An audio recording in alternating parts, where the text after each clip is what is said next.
আমন্ত্রণ জানাচ্ছি আপডেট সংবাদে। শুরুতেই জানিয়ে দিব গুরুত্বপূর্ণ শিরোনাম, এরপরেই থাকবে বিস্তারিত। বাংলাদেশের সর্বশেষ গুরুত্বপূর্ণ আপডেট সংবাদে আপনাকে স্বাগত। শুরুতেই সংবাদ শিরোনাম, পরে বিস্তারিত। প্রথমে জানাবো, তারেক রহমান বললেন, বিদেশে গেলে অনেকেই বলেন ইস, বাংলাদেশটা যদি এমন হতো। বাংলাদেশ জাতীয়তাবাদী দল বিএনপির ভারপ্রাপ্ত চেয়ারম্যান তারেক রহমান বলেছেন, বিদেশে গিয়ে অনেকেই মনে করেন, অনেকেই ভাবেন ইস, বাংলাদেশটা যদি এমন সুন্দর হতো। এই স্বপ্নকে বাস্তবে রূপ দিতে হলে কোনো একক রাজনৈতিক দল বা সরকারের পক্ষে সম্ভব নয়, বরং দেশের সব মানুষকে একসঙ্গে কাজ করতে হবে। এরপর জানাবো, ৭১-এর চেতনা বিক্রি করে দেশটাকে বিভক্ত করা হয়েছে বললেন বিএনপি নেতা সালাউদ্দিন। ৭১-এর চেতনা বিক্রি করে দেশটাকে বিভক্ত করা হয়েছে বলে মন্তব্য করেছেন বিএনপির স্থায়ী কমিটির সদস্য সালাউদ্দিন আহমেদ। আজ রাজধানী সিডাপ মিলনায়তনে ক্ষুদ্র নৃগোষ্ঠী ও জাতীয় নিরাপত্তা ভাবনা বিষয়ক আলোচনা সভায় তিনি এ মন্তব্য করেছেন। এদিকে জাতীয় পার্টির মূল দায়িত্বে যারা ছিলেন তারা ব্যর্থ বললেন রুহুল আমিন। জাতীয় পার্টির মূল দায়িত্বে যারা ছিলেন তারা দায়িত্ব পালনে ব্যর্থ হয়েছেন। এ কারণে দল থমকে গেছে এবং টুকরো টুকরো হয়ে পড়েছে বলে মন্তব্য করেছেন দলটির co chairman ABM Ruhul Amin. তিনি বলেন, আগামীতে নির্বাচন হবে কিনা সে বিষয়টি নিয়ে এখনো সন্দিহান।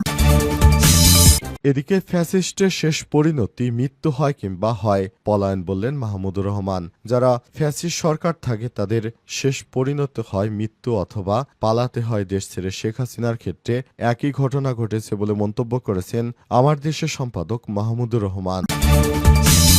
এবং সর্বশেষ জানাবো, ইউক্রেনের অঞ্চল বিনিময় নিয়ে ট্রাম্প ও পুতিনের বৈঠকের সিদ্ধান্ত, কড়া বার্তা জেলেনস্কির। আগামী ১৫ আগস্ট আলাস্কায় রাশিয়ার প্রেসিডেন্ট ভ্লাদিমির পুতিনের সঙ্গে সাক্ষাৎ করবেন বলে জানিয়েছেন মার্কিন প্রেসিডেন্ট ডোনাল্ড ট্রাম্প। বৈঠকে ইউক্রেনের যুদ্ধের অবসানের জন্য আলোচনা করবেন তারা। আজ হোয়াইট হাউসে সাংবাদিকদের উদ্দেশ্যে নিজেই এই তথ্য জানান ট্রাম্প। প্রিয় দর্শক, এতক্ষণ শুনছিলেন সংবাদ শিরোনাম, এবারে বিস্তারিত। তবে তার আগে বন্ধুরা, অনুরোধ থাকবে এই সংবাদটিতে একটি লাইক দিন। এই চ্যানেলে আপনি নতুন হয়ে থাকলে আমাদের সংবাদটি দেখতে দেখতে চ্যানেলটি সাবস্ক্রাইব করে রাখুন। কমেন্ট করে বন্ধুরা আপনার মূল্যবান মতামত জানিয়ে দিন আপনি বিশ্বের কোন দেশ থেকে বা বাংলাদেশের কোন স্থান থেকে আমাদের সংবাদটি দেখছেন এবং শুনছেন। আর বন্ধুরা, এই সংবাদটি আপনার সোশ্যাল মিডিয়া ফেসবুকে শেয়ার করে বন্ধুদেরও দেখার সুযোগ করে দিন। এবারে বিস্তারিত। আর কমেন্ট করে বন্ধুরা জানিয়ে দিন আপনি বাংলাদেশের কোন জেলা থেকে বা বিশ্বের কোন দেশ থেকে আমাদের সংবাদটি দেখছেন এবং শুনছেন। তারেক রহমান বললেন, বিদেশে গেলে অনেকেই বলেন ইস, বাংলাদেশ যদি এমন হতো। বাংলাদেশ জাতীয়তাবাদী দল বিএনপির ভারপ্রাপ্ত চেয়ারম্যান তারেক রহমান বলেছেন, বিদেশে গিয়ে অনেকেই মনে মনে ভাবেন ইস, বাংলাদেশটা যদি এমন হতো।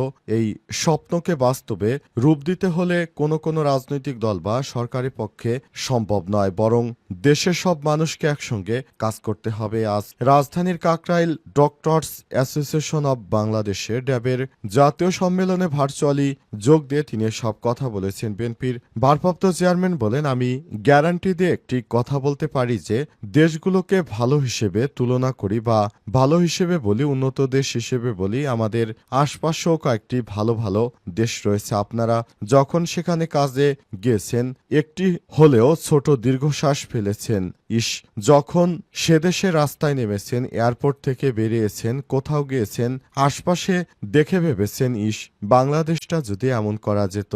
এই চিন্তাটা আপনাদের প্রত্যেকের মাথায় এসেছে, তবে শুধু একটি রাজনৈতিক দল বা সরকারের পক্ষে সেটি করা সম্ভব নয়। তারেক রহমান আরো বলেছেন, বাংলাদেশে আমাদের সবার এই দেশটাকে গড়ে তুলতে হবে, সবাইকে একসঙ্গে কাজ করতে হবে। প্রত্যেকে যদি একটু করে অবদান রাখি তবে দেশ অনেক দূরে এগিয়ে যাবে। বিএনপির ভারপ্রাপ্ত চেয়ারম্যান আরো বলেন, আমরা যে ৩১ দফা দাবি দিয়েছি তা শুধু একটি রাজনৈতিক দল কিংবা সরকারের পক্ষে বাস্তবায়ন করা সম্ভব নয়। যারা সরকারে থাকবেন তাদের সহযোগিতা করতে হবে এবং দিক নির্দেশনা দিতে হবে। তবে দেশের সার্বিক পরিস্থিতি রক্ষা করতে হলে সবাইকে একসঙ্গে কাজ করতে হবে। একাত্তরের চেতনা বিক্রি করে দেশটাকে বিভক্ত করা হয়েছে বললেন বিএনপি নেতা সালাউদ্দিন। একাত্তরের চেতনা বিক্রি করে দেশটাকে আমরা বিভক্ত করে ফেলেছি বলে মন্তব্য করেছেন বিএনপির স্থায়ী কমিটির সদস্য সালাউদ্দিন আহমেদ। আজ রাজধানীর সিডাপ মিলনায়তনে ক্ষুদ্র নৃগোষ্ঠী ও জাতীয় নিরাপত্তা ভাবনা বিষয়ক আলোচনা সভায় তিনি সব মন্তব্য করেছেন। সালাউদ্দিন আহমেদ বলেন, বাংলাদেশে মুক্তিযুদ্ধের চেতনা বলে বলে বাণিজ্য হয়েছে, বিভিন্ন রাজনৈতিক উদ্দেশ্যে মানুষকে বিভক্ত করা হয়েছে। স্বাধীনতার পক্ষে বিভক্ত বক্তব্য দিয়ে দেশকে আর বিভক্ত করা যাবে না বলে মনে করেন তিনি আরও বলেছেন, বাংলাদেশকে একটি বৈষম্যহীন শক্তিশালী গণতান্ত্রিক রাষ্ট্র হিসেবে গঠন করতে হবে। জাতীয় এবং আন্তর্জাতিক ষড়যন্ত্র সম্পর্কে সবাইকে সচেতন থাকতে হবে। বিএনপির স্থায়ী কমিটির এই সদস্য আরও বলেছেন, বাংলাদেশের নিরাপত্তার জন্য ফ্যাসিস্ট বড় হুমকি। এই ভূখণ্ডে জাতীয় এবং আন্তর্জাতিক যে কোনো পরিকল্পনা যাতে সফল হতে না পারে সেজন্য সশস্ত্র বাহিনী, নিরাপত্তা বাহিনী ও বুদ্ধিজীবী মহল সবাইকে সচেতন থাকতে হবে বলে মনে করেন তিনি। এ কারণে তিনি সেভাবেই দেশটাকে এগিয়ে নিয়ে যাওয়ার জন্য সর্বাত্মক চেষ্টা চালিয়ে যাচ্ছেন বলে মনে করছেন বিএনপি নেতা সালাউদ্দিন। বিএনপি নেতা সালাউদ্দিন আরও বলেছেন, স্বাধীনতার চেতনা দিয়ে আর এ দেশটাকে বিভক্ত করা যাবে না। সবাই এখন সচেতন হয়েছে, সুতরাং সবাইকে নিয়ে একসঙ্গে মিলেমিশে একটি সুন্দর বাংলাদেশ গড়াই হচ্ছে আমাদের আগামীর বাংলাদেশের প্রত্যাশা বলে মন্তব্য করেছেন তিনি। জাতীয় পার্টির মূল দায়িত্বে যারা ছিলেন তারা ব্যর্থ বললেন রুহুল আমিন। জাতীয় পার্টির মূল দায়িত্বে যারা ছিলেন তারা দায়িত্ব পালনে ব্যর্থ হয়েছেন, এ কারণে দল থমকে গেছে এবং টুকরো টুকরো হয়ে পড়েছে বলে মন্তব্য করেছেন দলটির co chairman ABM Ruhul Amin. আজ দুপুরে গুলশানে ইমানুয়েল পার্টি সেন্টারে দলের 10তম জাতীয় কাউন্সিল স্বাগত বক্তব্যে তিনি এসব কথা বলেছেন। তিনি বলেন, নেতাকর্মীদের মূল্যায়ন এবং দেশের মানুষের ভবিষ্যৎ সম্ভাবনার কথা ভেবেই আমরা একটি কাউন্সিলের আয়োজন করেছি। দেশ বর্তমানে এক ক্রান্তিকাল অতিক্রম করছে। নির্বাচন হবে কিনা এ নিয়ে জনগণের মধ্যে অনিশ্চয়তা বিরাজ করছে। সারা দেশে মানুষ নিরাপত্তাহীনতায় ভুগছে। রুহুল আমিন আরও বলেছেন, গত 8 বছর দলের অবস্থার অবনতি হলেও নেতাকর্মীরা নিজেদের শ্রম, অর্থ ও ত্যাগ দিয়ে দলকে টিকিয়ে রেখেছে। তিনি অঙ্গীকার করেছেন, ভবিষ্যতে উপজেলা, ইউনিয়ন ও মহানগর পর্যায়ে দলকে সংগঠিত এবং ঐক্যবদ্ধ করা হবে। তিনি আরও বলেছেন, আমরা প্রতিহিংসা রাজনীতিতে বিশ্বাস করি না। মানব সেবা, মানব কল্যাণ এবং মানুষের ভাগ্য পরিবর্তনই হবে জাতীয় পার্টির মূল লক্ষ্য। এ সময় তিনি আরও বলেছেন, আমরা একটি সুষ্ঠু ও সমাজ ব্যবস্থা গড়ে তোলার জন্য অত্যন্ত দৃঢ়ভাবে কাজ করছি। আশা করছি জাতীয় পার্টি আগামী দিনে ভালো একটি ফিডব্যাক দিতে পারবে এবং সে অনুযায়ী রাষ্ট্র পরিচালনা করতে পারব। আমরা সেভাবেই কাজ করার জন্য একটি সিদ্ধান্ত গ্রহণ করছি।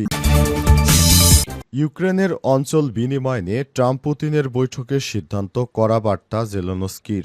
আগামী 15 আগস্ট আলাস্কায় রাশিয়ার প্রেসিডেন্ট ভ্লাদিমির পুতিনের সঙ্গে সাক্ষাৎ করবেন বলে জানিয়েছেন মার্কিন প্রেসিডেন্ট ডোনাল্ড ট্রাম্প। বৈঠকে ইউক্রেন যুদ্ধের অবসানের জন্য আলোচনা করবেন তারা। আজ হোয়াইট হাউসে সাংবাদিকদের উদ্দেশ্যে নিজেই এই তথ্য জানান ট্রাম্প। এ সময় ইউক্রেনের কিছু অঞ্চল বিনিময় নিয়েও পুতিনের সঙ্গে আলোচনার ইঙ্গিত দেন ডোনাল্ড ট্রাম্প। ট্রাম্প বলেছেন, এটা খুবই জটিল, কিন্তু আমরা কিছু পাব এবং কিছু পরিবর্তন করব। উভয়ের উন্নতির জন্য কিছু অঞ্চলে বিনিময় হবে। আমরা পরে এ বিষয়ে বিস্তারিত কথা বলবো। তবে ট্রাম্পের এমন বক্তব্যের কড়া প্রতিবাদ জানিয়েছেন ইউক্রেনের প্রেসিডেন্ট ভলোদিমির জেলেনস্কি। তিনি বলেন, আঞ্চলিক ইস্যুতে সংবিধান লঙ্ঘন করতে পারে না ইউক্রেনেও তাদের জমি দখলদারের কাছে দান করবে না। আজ নিজের টেলিগ্রাম চ্যানেল পোস্টে করায় সব কথা বলেছেন জেলেনস্কি। তিনি আরও বলেন, ইউক্রেন ব্যতীত যে কোনো আলোচনা এবং সিদ্ধান্ত শান্তির বিরুদ্ধে সিদ্ধান্ত হবে। তারা কিছুই অর্জন করতে পারবে না। এগুলো জন্মগত মৃত সিদ্ধান্ত, এগুলো অকার্যকর সিদ্ধান্ত। এদিকে পুতিনের সহযোগী ইউরি ইশাকভ বলেছেন, ইউক্রেনও সংকটের দীর্ঘমেয়াদী শান্তিপূর্ণ সমাধান অর্জনের বিকল্পগুলোর উপর আলোচনা করতে মনোনিবেশ করবেন ট্রাম্প ও পুতিন। এটি স্পষ্টই একটি চ্যালেঞ্জিং প্রক্রিয়া হবে, তবে আমরা এতে সক্রিয় এবং উদ্যমীভাবে জড়িত থাকব। পুতিন বারবার বলে আসছেন যে কোনো চুক্তির জন্য ইউক্রেনকে ক্রিমিয়া, দোনেৎস্ক এবং লুহানস্ক, খেরসন এবং জাপোরজিয়া সহ রাশিয়ার দখলকৃত অঞ্চল ছেড়ে দিতে হবে। তিনি ইউক্রেন ইউক্রেনের জন্য পশ্চিমা সহায়তা বন্ধ করা এবং ন্যাটো সামরিক জোটে যোগদানের জন্য কিয়েভের প্রচেষ্টা বন্ধ করারও আহ্বান জানিয়েছেন। এর আগে ব্লুমবার্গ নিউজ অবশ্য জানিয়েছিল মার্কিন এবং রাশিয়ান কর্মকর্তারা একটি চুক্তির দিকে কাজ করছেন যা সামরিক অভিযানে দখল করা অঞ্চলগুলোতে মস্কোর দখলকে রোধ করবে।